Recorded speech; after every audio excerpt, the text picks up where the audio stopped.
Assalomu alaykum. Yana bir bor azizlarim. Yana bitta ochirim qilamiz. Bu inson afsusdami? Ya'ni urushib qolganlar, arazlashib qolganlar, munosabati to'xtaganlar. U afsusdami? U sizsizligida nima qilyapti? Hozirgi holat qanaqa? Baxtlimisiz siz? Qani ko'ramiz. Variant qilamiz, mayli. Variant qilsam tanlash osonroq sizlarga. Qani birinchi variant, uni hozirgi holati, sizsizlikda qanaqa holatda turibdi bu inson? Qani baxtlimisiz siz? Birinchi variant. Ikkinchi variant. Uni hozirgi holat.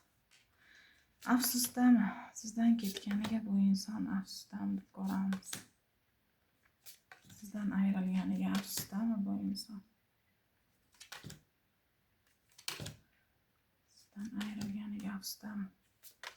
Nima ish qilmoqchi? Qani karta maslahat berishimiz kerakda. Qani birinchi variant, ikkinchi variant. U sizdan ketganiga afsusdami? Hozirgi holatini ko'ramiz. Birinchi variantdan boshlaymiz azizlarim. Birinchi variant. Uni hozirgi holati. Sizni ko'p haqiqatlarni tushunib yetdi bu inson. Ya'ni hali ham haqiqat izlayapti. Ko'p narsani haqiqatda tushunib yetdi. O'zini ayblayapti. Bu inson yoki boshqa inson yoningizda borligidan shubha qilyapti. Yoki bo'lmasa bu inson nima deydi? Qo'ldan boy berib qo'yganini sizda.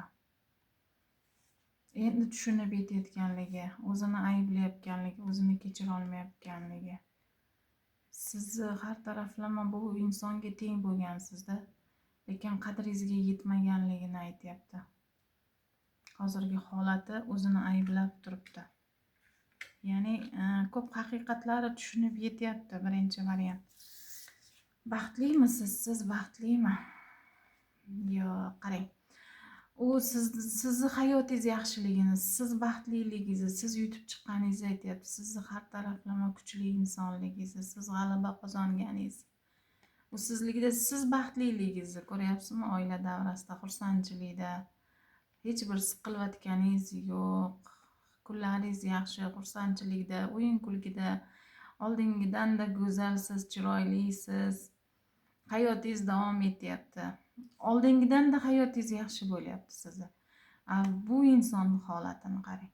Umidsizlikka tushgan, hammasini charchab ketish holatida. Ya'ni shunaqa charchadi, ruhan charchadiki bu inson hammasini tashlab ketgisi kelyapti. Mana bunda imkoniyatlari bor, oilalari bor. Lekin hammasidan charchab tashlab ketish holatida. Xuddi bu insonga boshqa yo'l yo'qday, boshqa hayot yo'qday, shunaqa holatda turibdi. Lekin sizda hammasi yaxshiligini bu inson ko'rib kuzatib turibdi. Siz bilan o'tgan kunlarini eslayapti. Siz tarafga yo'l yo'qligini aytyapti. Sizga qaytib borishga bu insonda yo'l yo'q, o'sha imkoniyat yo'qligi uchun bu inson umidsizlikka tushyapti azizlarim. O'zini ayblab ham turibdi-ku, karta maslahati qani. Siz g'alaba qozonganingizni aytyapti bu inson. Siz g'alaba qozondingiz. Ya'ni siz voz kechib bu insondan g'alaba qozondingiz. G'alaba sizning tarafda, men tomon bo'ldim deyapti, o'zini ayblayapti.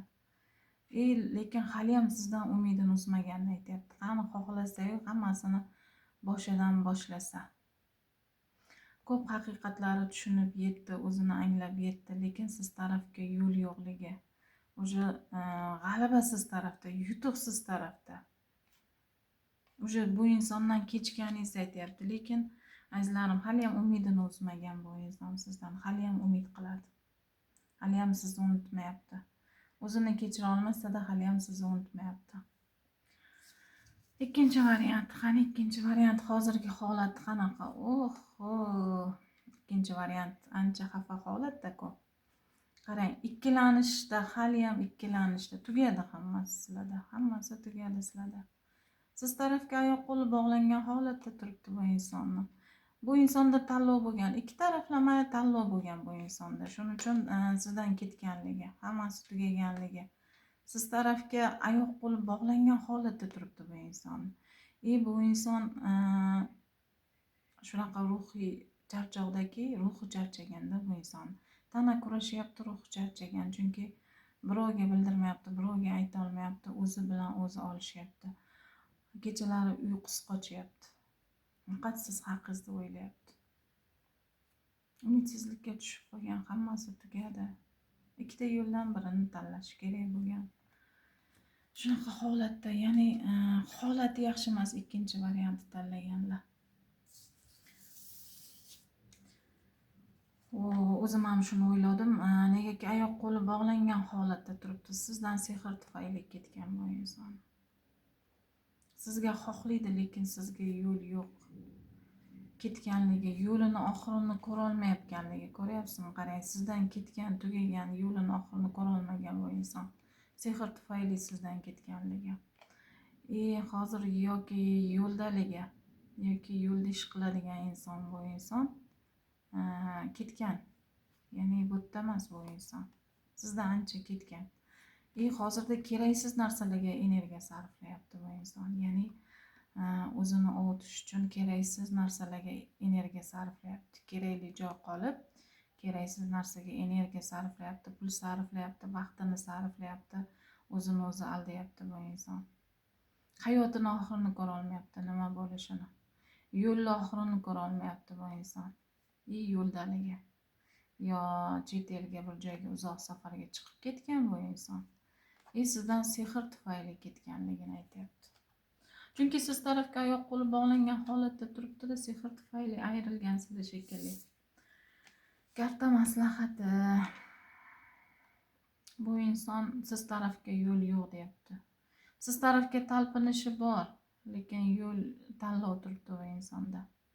Lekin sizga hali ham talpinishi bor. 3 kishiliklarga tushyapti. Bu ikkinchi variant ko'proq. Ya'ni siz tarafga talpinishi bor. Bunda oilasi ham bor, siz ham bor. Bunda tanlov bor. Oila bilan siz. Ikki taraflama tanlov bor. Shuni tanlay olmayapti-da, hammasini tashlab chiqib ketgisi kelyapti. Ya'ni taqdirini, yo'lini, oxirini ko'ra olmayapti ikkinchi variant. O'zi ham bir qarorga kela olmayapti. Birinchi variant ham, ikkinchi variant ham sizsizlikda baxtli emas. Albatta, ayrilgandan keyin inson qadriga yetadi. Ayrilmaguncha inson bir-birini qadriga yetmaydi. Shuning uchun ham ayriliq kerak deyman. Balki keyingi munosabat mustahkam bo'lishi uchun kerak ayriliq. Yoki bo'lmasa sizga kerak emas inson, u inson kerak emas insonni qo'yib yuborish uchun ham ayriliq kerak. Yaratgan egam sizga undan yaxshisini tayyorlab turgandir. Balki qo'yib olib to'g'ri qilgandir siz bu insonni. Har bir inson qilganiga yarasha jazo olishi kerak azizlarim.